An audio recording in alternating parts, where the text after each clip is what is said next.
Guys, so magandang araw. So ngayon nga ay gagawa na naman ako ng pattern para sa aking pang 5th na project. So ang pattern na gagawin ko ay para sa blouse. At tinatry ko nga pala ito gawin dito sa bahay kasi gusto kong itry kung kaya ko siyang gawin.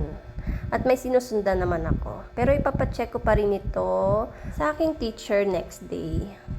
At ito nga lang yung nagawa ko dito, yung front at back ng pattern.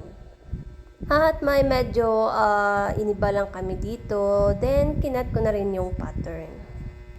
Yung blouse pattern pala ay dinugtungan ko kaya medyo mahaba siya para maging dress na lang siya. So, hanggang over the knee itong gagawin ko.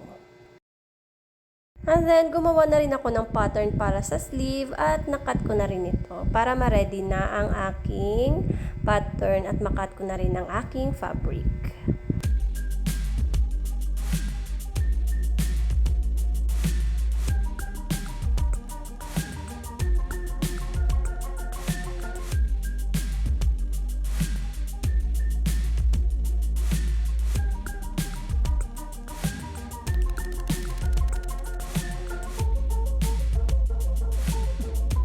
At ito na nga ang aking sleeve pattern.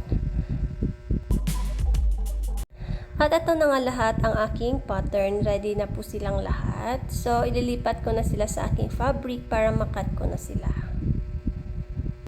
At ito nga pala yung fabric na gagamitin ko. So, bago ko siya ikat, ipin ko muna sila. Para naman hindi gumalaw ang ating pattern.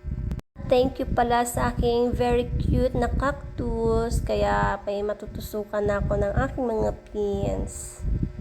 Thank you, Ate Mitch.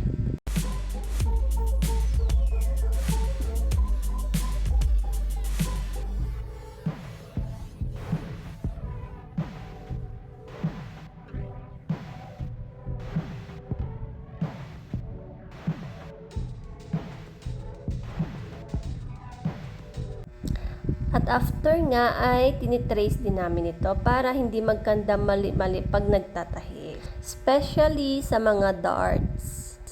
Ganito kasi siya pag tinitrace. Ayan.